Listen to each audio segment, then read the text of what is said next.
नमस्कार दोस्तों। आज जो कथा मैं आपको सुनाने जा रही हूँ वह उतनी ही कोमल और मधुर है जितनी प्रदोष की वह शांत और पवित्र संध्या होती है, जब हवा धीरे धीरे बहती है और मन बिना बताए ही शिव जी के चरणों में झुक जाता है। कहते हैं कुछ कथाएं लिखी नहीं जाती हैं, वे स्वयं ही गोद में पलती हैं और जब सही समय आता है खुद ब खुद सामने आ जाती हैं। आज की यह कथा भी उन्हीं में से एक है। एक पुराना सा गांव था। आज उसके नाम को शायद कोई याद न करे, पर उस मिट्टी में अब भी इस भक्ति की प्यारी सी खुशबू बाकी है। गांव छोटा था पर बहुत शांत था। चारों ओर ऊंचे वृक्ष थे, खेत हरे भरे और बीच में एक पतली नदी बहती थी जिसकी कल कल हर सुबह और शाम मानो शिव जी की स्तुति करती हो। गांव के पूरब किनारे एक छोटा सा घर था।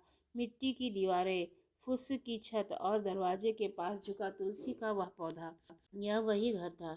दिवाली का एक सीधी सादी भोली भाली विधवा स्त्री दिवाली अपनी 7 साल की प्यारी बेटी कोमल के साथ रहती थी। उसके घर धन नहीं था पर प्यार और आस्था बहुत थी।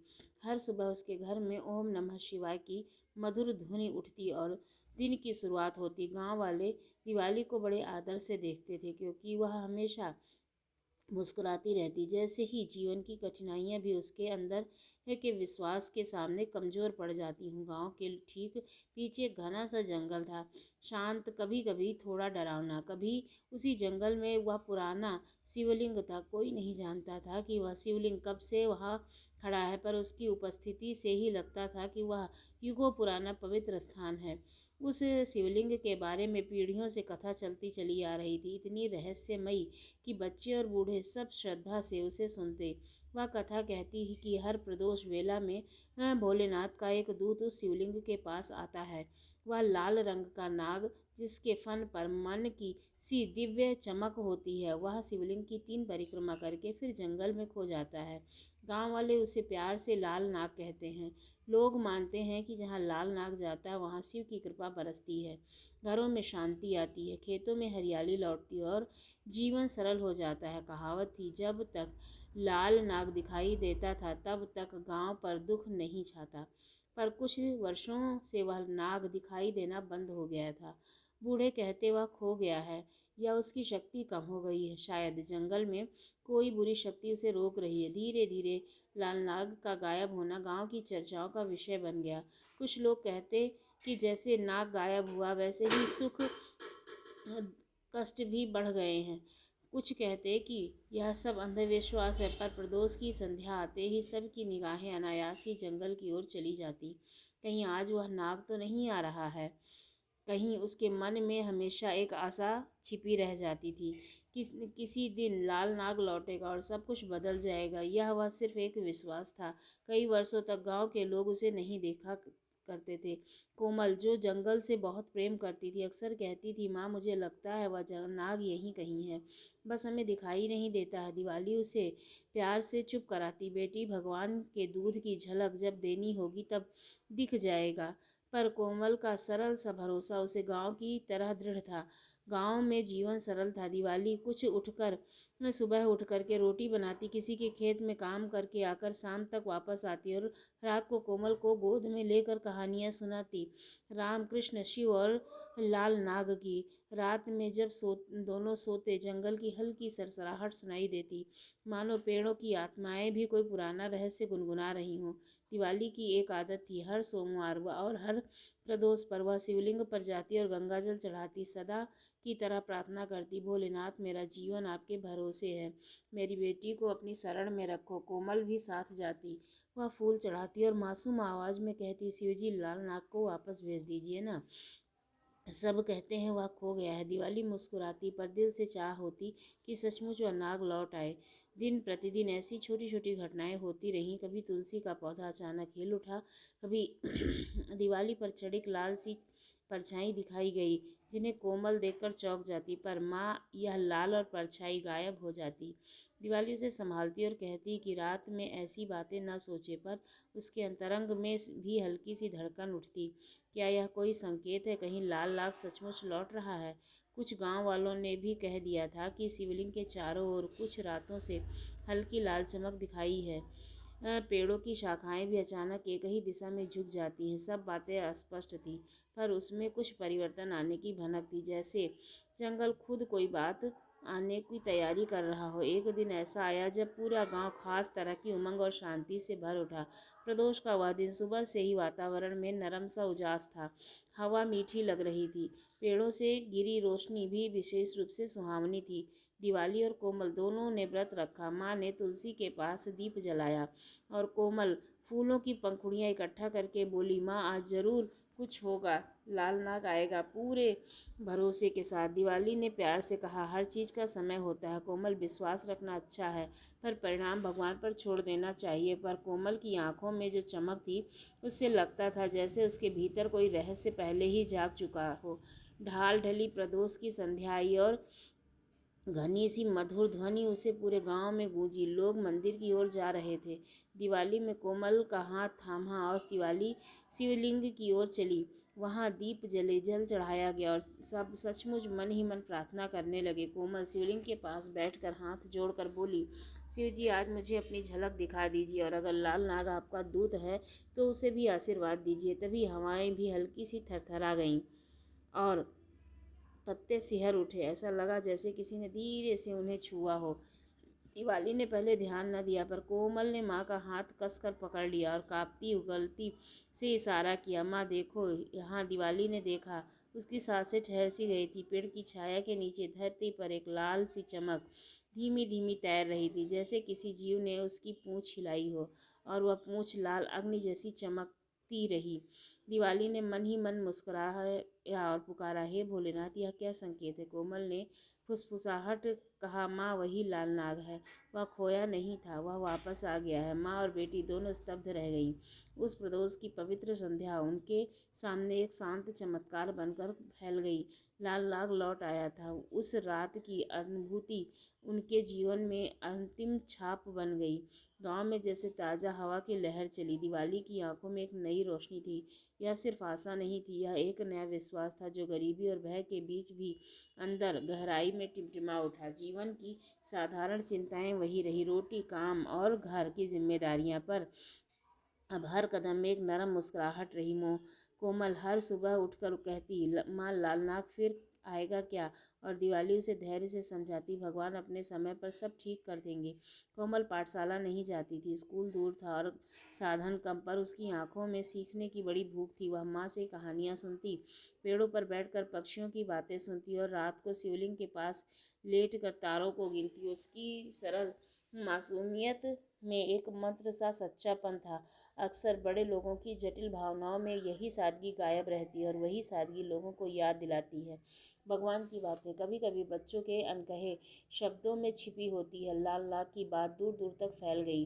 कुछ लोग आए और उत्सुकता से भरे थे, कुछ केवल अपनी आंखों में सत्य देखना चाहते थे, पर समय के साथ कुछ लोग नाग की खबर का फ़ायदा उठाने लगे। कुछ भय फैलाकर दूसरों को डराते, कुछ कहते कि लाल नाग विशेष रूप से उनके घर पर आकर आशीर्वाद देता है। पर दिवाली इन सभी घटनाओं से अलग थी। उसके लिए लाल नाग का आना केवल एक संकेत था, जीवन में कुछ बदलने की उम्मीद। उसकी सारी थकान बस कोमल की हंसी में मिट जाती थी।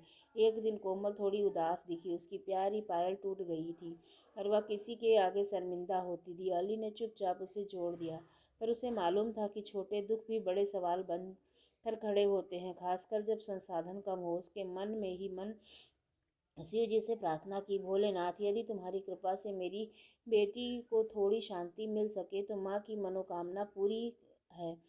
वह जाती थी कि भगवान प्रमाण पत्र नहीं मांगते हैं, वह केवल सच्चे दिल की पुकार सुनते हैं। इसी दौरान गांव में कुछ अनजानी परेशानी की हल्की आहट हुई। मुर्गियाँ मरने लगीं, कुएं का पानी थोड़ा धुंधला हुआ और खेतों में कुछ पत्तियां मुरझाने लगी। लोग डरे, बोले क्या लाल नाग की शक्ति कम पड़ गई है? बुजुर्गों ने कहा, जब से लाल नाग गायब हुआ था एक छोटी छोटी परेशानियां बढ़ गई थी। कुछ लोग कह रहे थे शायद हमारी लापरवाही है, पर डर गांव के हर घर में बैठ गया था। दिवाली ने देखा कि लोगों का डर बढ़ रहा है, पर उसकी असली चिंता अपनी कोमल की तबीयत थी। वह दोपहर कोमल अचानक कमज़ोर महसूस करने लगी, पसीना बह निकला। दिवाली का दिल डूब गया था। उसने उसे गांव की स्त्रियों के डॉक्टर के पास पहुंचाया। डॉक्टर ने थोड़ी घरेलू दवा दी और आराम की सलाह दी, पर दिवाली को लगा कि अब ये सामान्य ज्वर नहीं, इसमें कुछ गहराई है जो बच्चे के नन्हे दिल को थका रही है। रातों रात बच्चे के बीच माँ का साहस अद्भुत होता है। दिवाली ने एक रात गहरी प्रार्थना की। उसने सबसे अच्छा कंबल निकालकर कोमल को उठाया और कहा, जो सो जा, मेरी माँ तेरे साथ है। पर मन में एक हल्की सी टीस उठी। क्या यह सब लाल नाग की कमी की वजह से है? क्या उसकी शक्तियाँ किसी अंधेरे में छीन ली हैं? उसने अपनी पीड़ा छुपाने की कोशिश की, पर हर सांस के साथ प्रार्थना और मजबूत होती गई। अगर लाल नाग वापस आ सकता है तो मेरी कोमल भी ठीक हो सकती है। अब प्रदोष की संध्या का महत्व और बढ़ गया था। दिवाली के ने ठान लिया था कि अब वह कोमल हर प्रदोष शिवलिंग के पास बैठेंगे। वह जानती थी कि पूजा पाठ ही सब कुछ बदल नहीं देगा, पर सच्ची चाहत और भरोसा चमत्कार की दिशा बदल देते हैं। उन रातों में शिवलिंग के पास बैठ करके उसने अपने छोटे छोटे दुखों को गूंजने दिया और नए विश्वास का बीज बोया, जिसे उसकी बेटी ने मुस्कुराकर सींचा। एक प्रदोष की रात जब मंदिर भीड़ भाड़ से भरा था, दिवाली और कोमल भी वहीं बैठी थी। रात ठंडी थी, पत्तियां जैसे धीमे गीत गा रही हों, घाटियां मधुर ध्वर सुना रही हों। कोमल ने अपनी छोटी उंगली से झप माला घुमाई और हर मोती पर ओम नमः शिवाय कही, माँ का हाथ थामे हुए। दिवाली ने मन में विनती की, वे को भोलेनाथ, हमारी कोमल को स्वस्थ रखो, लाल नाग की रक्षा करो। तभी जैसे किसी ने धीरे से पर्दा खींचा हो, मंदिर के किनारे पेड़ के पीछे फिर वही हल्की लाल चमक दिखी। कोमल झट से माँ की ओर देखने लगी। उसकी आंखों में दिव्य संकेत की चमक थी। दिवाली उठकर उस ओर देखी और उसकी सांसें थम गईं। धुंध में कुछ लाल सी लकीरें उभर रही थी, जैसे धरती पर कोई रेखा खींची जा रही हो। कि कोमल की नज़रें उस परछाई से अटक गईं। पूजा पाठ के बीच सब कुछ शांत था, पर प्रकृति के चमत्कार अपने नियमों के चले जाते हैं। उस चमक के पास पहुंचकर दिवाली ने महसूस किया कि हर कोई स्पष्ट जीव नहीं था, पर ऊर्जा थी, कमजोर पर स्पष्ट। उसका आभास हुआ वह वही लालनाग था, पर थका हुआ, घायल। पूंछ आदि चमक रही थी, सिर पर चोट के निशान थे। दिवाली का मन कांप उठा। वह कैसी पीड़ा है? उसने पुकारा। कोमल ने कहा, हमें उसकी मदद करनी चाहिए, जैसे कि मासूम हृदय की पुकार अक्सर होती है। भगवान उसकी ओर ध्यान से सुनते हैं। दिवाली ने बिना देर किए उस स्थान की रक्षा का निश्चय किया। उसके घर से गंगा जल, बेलपत्र और फूल लाकर शिवलिंग के पास रखे, पर यह पर्याप्त न था। लाल नाग की हालत बताती थी कि कहीं किसी दुष्ट शक्ति ने उसकी शक्ति चुरा ली है। गांव की बुजुर्ग महिलाएं बताती हैं कि जैसे वक्त में मात्र भक्ति ही नहीं, सच्चे कर्म भी चाहिए। रात भर दिवाली और कोमल जागरण करती रहीं। दिवाली जलाती रही और शिव भजन गुनगुनाती रही। कोमल की साधारण सी आवाज़ से ऐसे पवित्र थी कि सुनने वाले मन शीतल हो उठे। धीरे धीरे जैसे उसकी प्रार्थनाएं गूंजती, दिवाली ने एक हल्का सा बदलाव महसूस किया। किसी ने कहा कि जैसे किसी ने उसकी कलाई पकड़ ली हो। वहाँ कोई मानव नहीं था, वह उनकी आंतरिक शक्ति की पकड़ थी। उसे लगा उधरी उसकी प्रार्थना असर दिखाने लगी है। लाल नाग चाहे कितना भी थका हुआ हो, उसकी वापसी की कहानी अब गांव में के दिलों में गूंजने लगी थी। वह एक आरंभ था, एक लंबी यात्रा की पहली सीढ़ी, पर कहानी सरल नहीं थी। उसी रात लाल नाग ने, जो पूरी तरह बोल नहीं सकता था, कोमल के मन में एक संदेश छोड़ा। उसकी आंखों में बतलाया, मेरा लाल रंग केवल रूप नहीं, एक शक्ति का प्रतीक है। मैं शिव की इच्छा से परिक्रमा करता हूँ, पर किसी ने मेरी शक्ति छीन ली है और उसे कहीं अंधेरे में बंद कर दिया है। कोमल ने यह माँ को बतलाया। भय नहीं, पर चिंता की झलक थी। दिवाली ने नरमी से कहा कि फिर हमें वह शक्ति वापस लानी होगी। वही वह क्षण था जब पूरा गांव एक साथ आया। दिवाली ने अन्य भक्तों को बुलाया और सब ने मिलकर तय किया कि वे मिलकर उस दुष्ट शक्ति का सामना करेंगे, बिना किसी मुश्किल की योजना के, एक दिल की सच्चाई और परमात्मा पर अपार भरोसे के साथ। सब ने बारी बारी रात दिन पहरा दिखाने की ठानी। कोई जंगल में जाकर शिवलिंग की रक्षा करेगा, कोई बच्चों की देखभाल करेगा। दिवाली और कोमल की भक्ति ने गांव में एक नई ऊर्जा भर दी। लोग समझ गए थे कि भक्ति केवल बोलने से नहीं, कर्मों से भी होती है। धीरे धीरे उस लाल सी चमक के सुधार आने लगा। पूंछ में जीवन की झटक लौट आई। पर संघर्ष अब भी लंबा था, क्योंकि दुष्ट शक्ति की जड़ें गहरी थीं। दिवाली ने समझ लिया कि यह उसकी निजी लड़ाई नहीं, यह गांव की आत्मा की लड़ाई है। यदि वे हार गए तो फिर लालाक नहीं, उनका विश्वास भी कहीं खो सकता है। पर उनकी अंतरात्मा में एक और बात भी उठी। प्रदोष वेला सिर्फ एक समय नहीं, यह वह पवित्र पल है जब भगवान सबके सबसे ज़्यादा पास होते हैं। इसी विश्वास में उन्होंने हर प्रदोष पर और दृढ़ता से पूजा की, और हर रात लाल नाग को भय और शंका से बचाने का प्रयत्न किया। और सबसे अद्भुत बात, कोमल की सादगी ने गांव वालों के दिलों में एक नया दर्शन जगाया, और भक्ति का स्वरूप प्रेम पूर्ण, संयमित और निस्वार्थ। प्रदोष की वे रातें जब लाल नाग की हल्की हल्की चमक गांव में दिखने लगी थी, तो लोगों के मन में एक नई उम्मीद जाग उठी। पर उसी उम्मीद के साथ एक बेचैनी भी थी, और जैसे कि कोई बड़ा संघर्ष होने वाला हो और ज़मीन पर हल्के से कंपन आ चुके हों।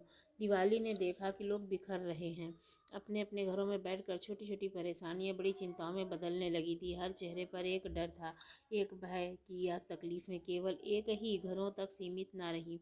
उसी डर के बीच कोमल की हालत भी नाजुक को दिखने लगी। कभी कभी उसकी सांसें थम सी जाती और उसके चेहरे पर थकावट की झलक आती।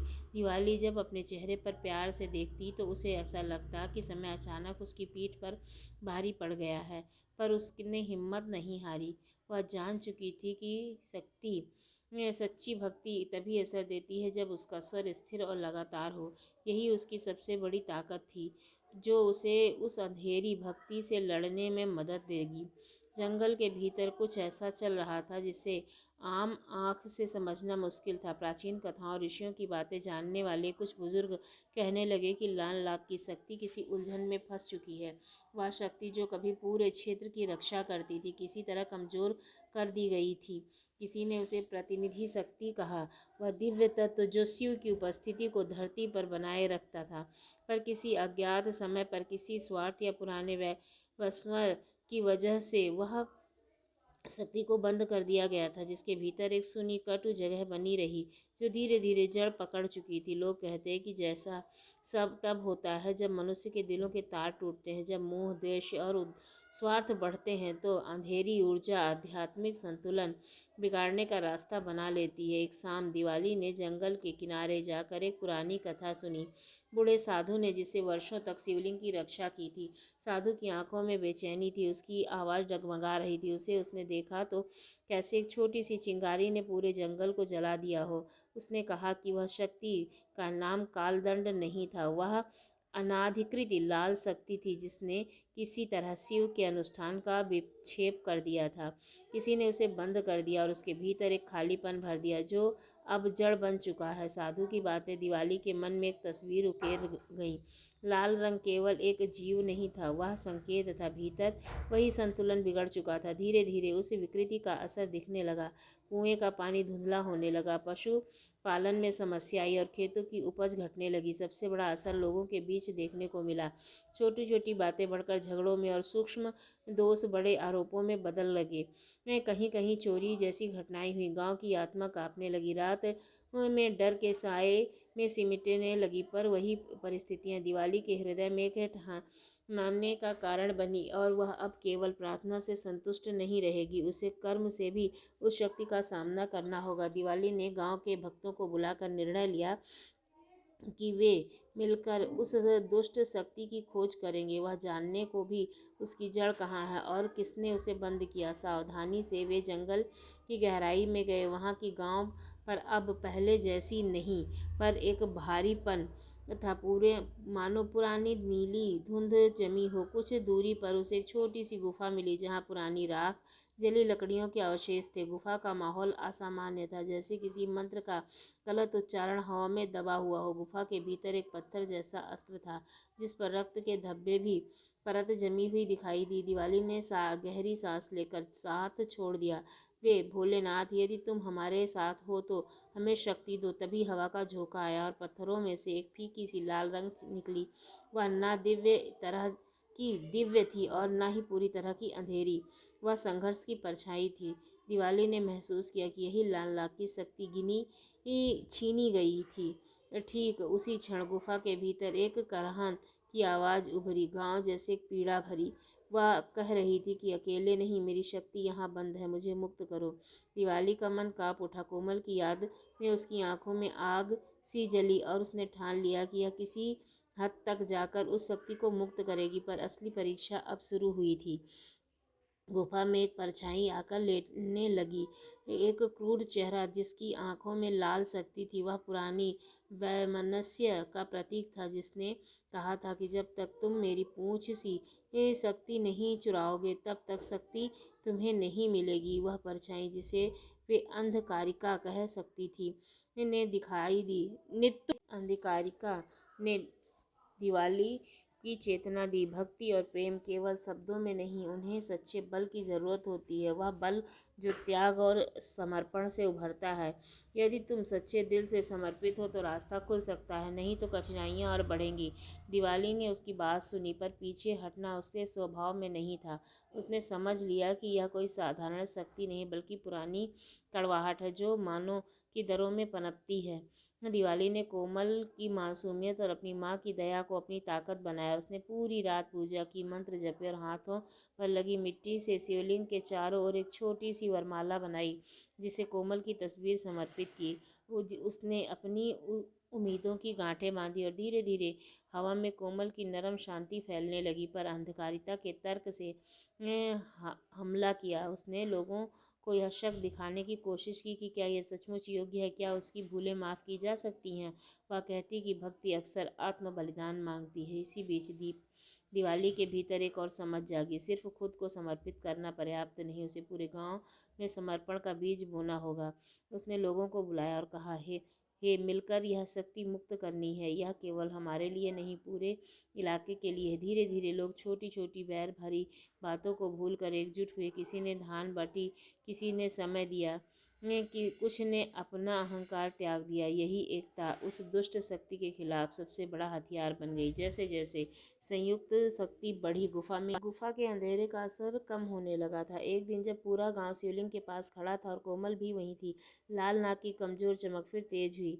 पर इस बार उस चमक में एक संदेश भी था। भक्ति ने रास्ता खोला, पर अब तुम्हें सच्ची परीक्षा देनी होगी। अंधकारिता ने आखिरी कोशिश की। उसने कुछ लोगों के मनों में संदेह बो दिया, रिश्तों में दरारें पैदा करने की चेष्टा की ताकि वे अलग अलग हो जाएं और शक्ति फिर कमज़ोर पड़ जाए। पर दिवाली की सच्चाई और गांव वालों की निष्ठा ने उन दरारों को भर दिया और उनकी चाल का नाकाम रही। अंधकारिता ने अपना रूप और ऊंचा उठाया, भयावह और गूंजती हुई। पर दिवाली की आंखें अब केवल अपने लिए नहीं, भगवान की दृष्टि बन चुकी थीं। कोमल की छोटी माला एक प्रेरणा बनकर चमक उठी। दिवाली ने गहरी भक्ति के साथ पूरा गांव जोड़कर ओम नमः शिवाय का जाप शुरू किया। जप की गूंज गुफा के भीतर जाकर अंधकारिता की नींव हिला गई। धीरे धीरे उसकी छाया भटकने लगी, मानो कोई पत्थर चूर हो चुका हो। और फिर गुफा के अंदर से एक हल्की सी लाल रेखा फूटी, वही शक्ति जो वह क्रोध की थी और न बिंध की, बल्कि दुख और थकी हुई थी। दिवाली और गांव वालों की ममता ने उसे सहलाया। कोमल के नन्हे हाथ ने उसकी सूखी आंखों पर पानी छिड़का। यही क्षण लाल नाग की असली माया उजागर हुई। वह रक्षक की नहीं, सहानुभूति, करुणा और भक्ति का प्रतीक था। उसकी शक्ति तब लौटी जब हृदयों में परस्पर प्रेम और त्याग होते हैं। लाल नाग ने पूर्ण रूप से सांस ली। उसकी आंखें शांत और निर्मल थी। उसकी पूंछ की अग्नि अब विनाश नहीं, तरोताजा करने वाली थी। वह शिवलिंग के चारों ओर परिक्रमा करने लगा और हर परिक्रमा के साथ धरती पर शीतलता फैलने लगी। कुएं का पानी साफ हुआ, खेतों की हरियाली लौट आई और लोगों के चेहरे से डर उतरने लगा। कोमल भी पूरा ठीक हो चली थी, उसकी हंसी लौट आई, आंखों में नई चमक थी। अंधकारिता की परछाई छिन्न भिन्न हुई, पर उसकी यादें गांव के कुछ कोने में बची थीं, जहाँ कभी ईर्ष्या, स्वार्थ और कटुता घर पर चुकी थी। दिवाली ने जाना कि ऐसे शक्तियाँ बार बार लौट सकती हैं यदि लोग उसकी अंतरात्मा की सफाई ना करें। इसलिए उसने गांव में प्रदोष व्रत और सामूहिक पूजा की परंपरा और दृढ़ करने का निश्चय किया, ताकि प्रेम और समर्पण की वह शक्ति सदैव जीवित रहे। तब से हर प्रदोष में लाल नाग की परिक्रमा गांव के लिए चेतावनी बनी और आशीर्वाद भी। चेतावनी यह थी कि यदि मानवीय रिश्ते कमज़ोर हुए तो अंधेरा लौट सकता है, आशीर्वाद यह कि जब लोग एकता और प्रेम से खड़े हों तो शिव की भक्ति तुरंत ही उनकी ओर लौट आएगी। यह प्रेम और भक्ति की कथा गांव के हर दिल में बस गई और लालनाग फिर कहीं खोया नहीं। वह जीवित स्मारक स्मारक बना रहा जो हर प्रदोष पर याद दिलाता कि सच्ची शक्ति प्रेम, त्याग और भगवान के प्रति अटूट विश्वास लोगों के लिए सद्मार्ग पर ले आएगा और वही सतयुग होगा। आज की यह प्रदोष कथा हम सबको ये सिखाती है कि भगवान तब जागेंगे जब सबसे सुंदर मार्ग प्रेम, भक्ति और दूसरे के लिए अच्छे भाव हैं। लालनाग की तरह जब हमारा मन भी नरम, शांत और निस्वार्थ हो जाता है, शिव की कृपा स्वयं चलकर हमारे जीवन में आ जाती है। आप अपने घरों में शांति रखें, सुख समृद्धि बसाएं और हर प्रदोष वेला में भोलेनाथ का आशीर्वाद प्राप्त करें। आपको ये प्रदोष व्रत कथा कैसी लगी ज़रूर बताइएगा। अगर अच्छी लगी तो हमारे चैनल को सब्सक्राइब करना ना भूलिएगा। धन्यवाद।